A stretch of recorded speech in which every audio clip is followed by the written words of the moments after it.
चौथी स्थिति पढ़ेंगे हम लोग। देखिए अवतल दर्पण के द्वारा प्रतिबिंब का 3 स्थितियां हो गई थी, चौथी स्थिति पे हम लोग चर्चा करेंगे। ठीक है, देखिए ध्यान से। अब वस्तु को कहाँ रखा था? पहली स्थिति में अनंत पे थी, दूसरी स्थिति में अनंत और वक्रता केंद्र के बीच में थी, तीसरी स्थिति में वस्तु वक्रता केंद्र पर थी। अभी चौथी स्थिति है तो वस्तु वक्रता केंद्र फोकस के फिगर बना लेते हैं तो एक और समझाने का प्रयास करते हैं। ठीक, ये क्या है हमारे पास? अवतल दर्पण है और ये क्या है भाई? मुख्य अक्ष। ध्यान देंगे आप लोग। ठीक, सुनिए, यहाँ पर हम मान लेते हैं फोकस, ये हो गया ध्रुव, इसी का दुगुना कर दीजिए तो वक्रता केंद्र मिल जाएगा, ये है सी। तो अब वस्तु को इन दोनों के बीच में रख रहे हैं। ठीक है, वस्तु कहाँ रखी जाएगी? तो कंडीशन होगी जब वस्तु, बताइएगा ये क्या है? वक्रता केंद्र सी तथा ये क्या है भाई? फोकस या मुख्य फोकस के बीच हो। ठीक है, मैंने 60 में लिख दिया है।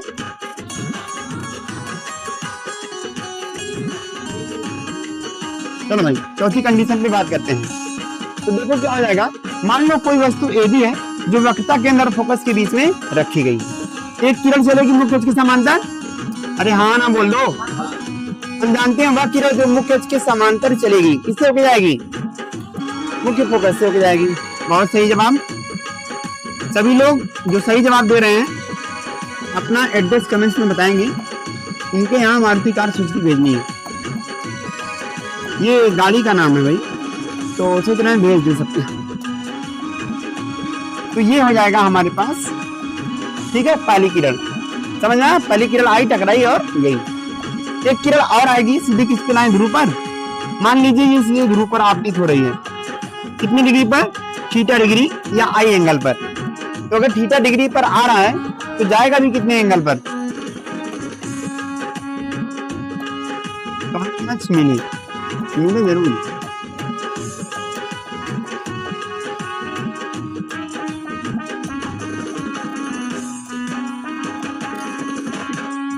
ठीक, ये हो गया क्या है ना?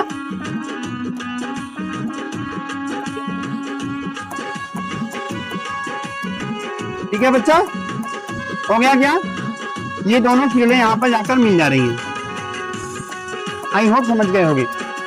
ठीक है, तो ये जिस पॉइंट पर मिल रही हैं इस पॉइंट का नाम ले लीजिए बी डैश। यहां से लंब डाल लीजिए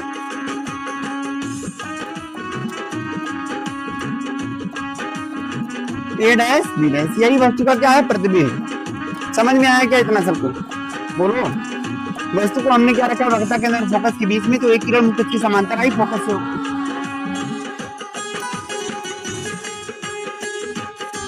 भगवान करे इनका सब कारण खराब हो गया। हाँ, एक किरण मुख्य अक्ष के समांतर आई किससे हो जाएगी? फोकस से। दूसरी किरण सीधे ध्रुव पर आएगी, जितने एंगल से आएगी सेम एंगल बनाते हुए चली जाएगी। ठीक है भाई, बोलो यार। ये किरण थोड़ा तिरछी दिख रही है मुझे, आप लोगों को भी दिख रही थी? ठीक है, अब हो गया। सेम एंगल बनाते हुए चली जाएगी। दोनों किरणें कहाँ पर मिल रही हैं? बी डैश पर। बी डैश से लंब डाल देंगे ए डैश बी डैश। यही वस्तु का क्या हो जाएगा? प्रतिबिंब।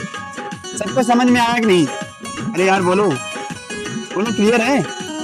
चलो आगे बढ़ जाते हैं। ये दूसरी किरण है तो आप यहाँ चाहें तो दिखा सकते हैं 2 एरो। ठीक, तो 3 चीजें लिखते हैं हम लोग। पहला क्या लिखते हैं? एक ही स्थिति, यानी मतलब प्रतिबिंब ना। एक ही स्थिति यानी इमेज की स्थिति क्या है? अनंत व वक्रता केंद्र को क्या बोलते हैं? सी के बीच। सही है भाई, बोलो। दूसरी चीज क्या लिखते हैं? स्थिति आई की प्रकृति लिखेंगे ना, प्रतिबिंब की प्रकृति। कैसी है प्रकृति इसकी बताइए?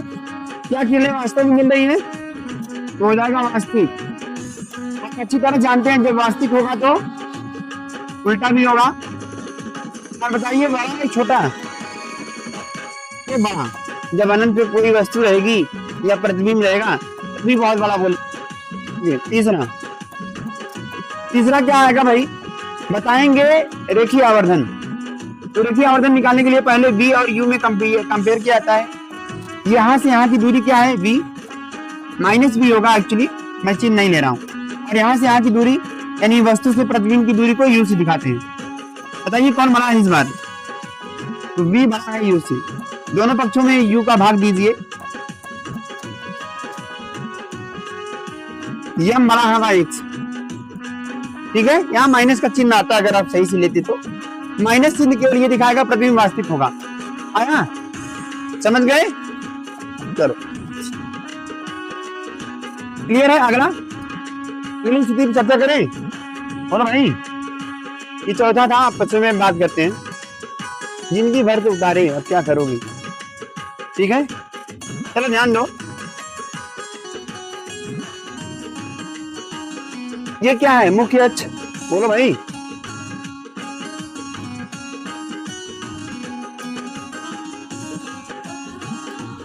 और ये क्या है आपका, बताइए, ये क्या है आपका दर्पण। यहाँ पे P रहेगा ध्रुव भाई, यहाँ पर हम फोकस, और इसी का जस्ट चॉइस कर लेंगे तो वक्रता केंद्र, सही है। कंडीशन क्या बनेगी पश्चिमी, जब वस्तु, देखो इन दोनों के बीच में था तो थोड़ा खिसकाएंगे तो फोकस किया जाएगा। तो आप लिखेंगे जब वस्तु फोकस स्थित हो। ध्यान दीजिएगा, मान लीजिए वस्तु यहाँ पे कोई वस्तु है, नाम बताइए वस्तु का, ए बी, कहाँ पर रखी गई है, फोकस पर, कितने मुख्य अक्ष के समांतर। देखते हैं हमें कितने मुख्य अक्ष के समांतर चलता है, किससे मिलाएगा।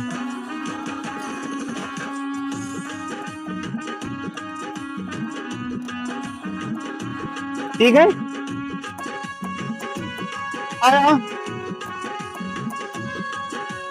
चले बने आगे। अच्छा है, दूसरा आप किरण किस पे डालेंगे, सीधे ध्रुव पर। कितने एंगल से,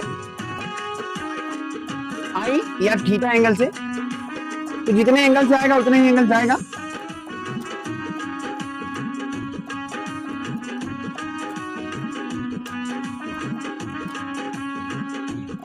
ठीक, तो ये देखिए किरणें धीरे धीरे पास आ रही हैं। तो ये किरणें ऐसे धीरे धीरे कल्ले जाके अनंत पे कहीं मिलेंगी। समझ में आया क्या? हाँ मिलेंगी। तो यहाँ तो नहीं मिल रही है, लेकिन हाँ ये ऐसे आगे बढ़ाते रहेंगे तो धीरे धीरे इनकी बीच दूरी कम हो रही है। ये हमें प्रतीत कराएगा भैया इनका प्रतिबिंब जो है अनंत पे जाके मिल जाएगा। नहीं जा पाएगा ना, तो एक बोर्ड मतलब टाइम पास हो जाएगा ना बेटा। देखो ये ऐसे गया और ये वाला देखो, ठीक है, तो ऐसे जाके मिले। समझ में आया क्या? क्लियर है? चलो छोड़ते हैं। ठीक, तो ये दूसरी किरण है, तो आप यहाँ डबल एरो दिखा दीजिए। चलिए सुनिए, तीन चीजें हम लोग फिर से यहाँ चर्चा करेंगे। प्रतिबिंब कहाँ पर बना भाई? अनंत पर। तो वहां लिखो नंबर फर्स्ट, क्या लिखेंगे? आई की स्थिति।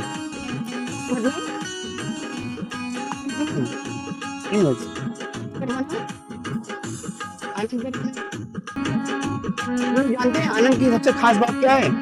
चीज अनंत पे पहुंच जाती है तो बहुत बड़ी हो जाती है। क्या हो जाती है?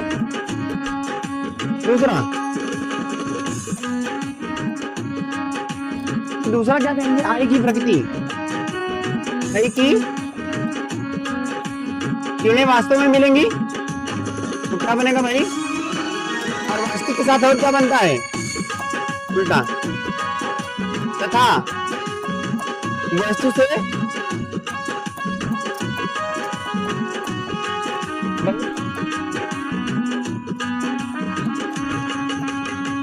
तीसरी चीज जो कंपेयर करना है हम लोगों को, V और Q। देखिए आवर्धन बताना है ना, तो बताइए V बड़ा है Q?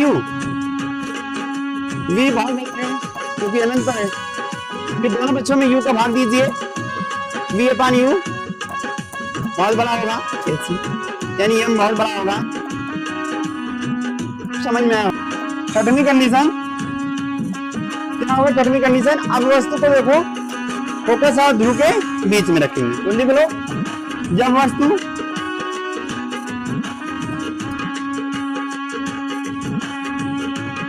एफ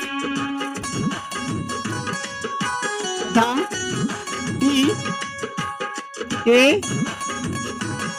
बीच हो, सही है? चलो देखो, तो ये लाइन क्या कहलाती है? कौन सा दर्पण है ये? यहां पर क्या है? पी, बोलो भाई। यहां पर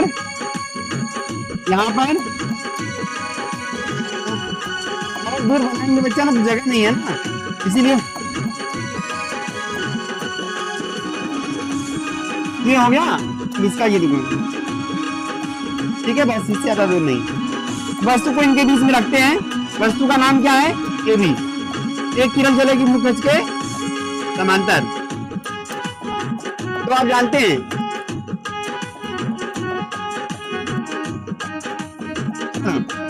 जो मुख्य के समांतर आएगी किससे आएगी? फोकस।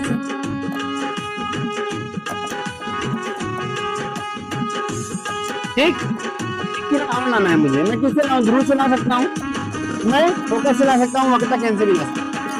ठीक है, किससे लाऊं? चलिए वक्रता केंद्र से लाते हैं, ध्रुव से भी ला देंगे।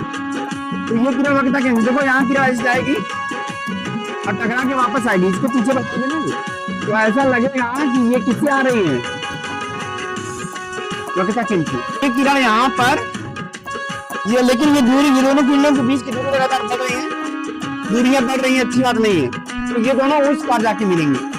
इसको आगे बढ़ाओ ऐसे, ये दर्पण मेरा उस पार है। नहीं, क्या बोलोगे तुमने? प्रतिबिंब मेरा उस पार है। तो प्रतिबिंब कहाँ बना? B dash. लंब डालेंगे यहाँ से, बी डैश से क्या लंब होगा? बी डैश ए डैश, यही प्रतिबिंब है। अब दर्पण के दाईं ओर बना है, प्रतिबिंब दर्पण के दाईं ओर बन रहा है, तो याद रखिएगा सी रहेगा। राशि के साथ साथ सी, ये चीजें हो गई आभासी। अब सीधा पहली किरण यहाँ पर है और ये दूसरी किरण मान लीजिए, ठीक है? बोलो भाई, चलो आई भी और गई भी, समझ में? इसको चाहते तो यहाँ दूसरे भी ला सकते थे, दूसरे आता सेम एंगल से और सेम एंगल चला जाता, फिर ये ऐसे पीछे जाके, ठीक है? समझ में आया नहीं आया? ऐसे जाके मिल जाता। क्लियर है? कहीं पर बनेगा, समझ गया? आप बस ये डार्क से रहता, अगर बनाना चाहते तो मिलना आवश्यक है। दो से ज्यादा आप बनाइए या ना बनाइए, आप पर डिपेंड करता है। ठीक है, तो क्या लिखेंगे? तीन चीजें फिर से वही लिखेंगे। आई की स्थिति क्या है? स्थिति दर्पण के पीछे आई की कैसा है प्रकृति? आभासी, इसी के साथ सीधा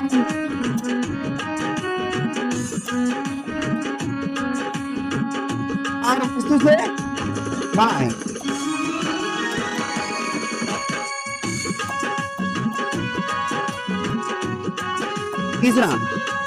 तीसरा क्या है भाई? इधर करेंगे, इधर देखो जरा, यहां से यहां की दूरी भी और यहाँ कौन है? कौन ज्यादा दूरी पर है?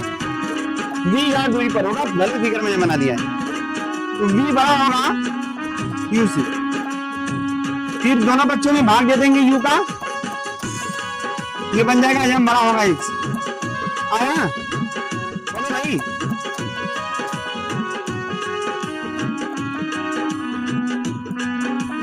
समाप्त हो गया। ठीक है?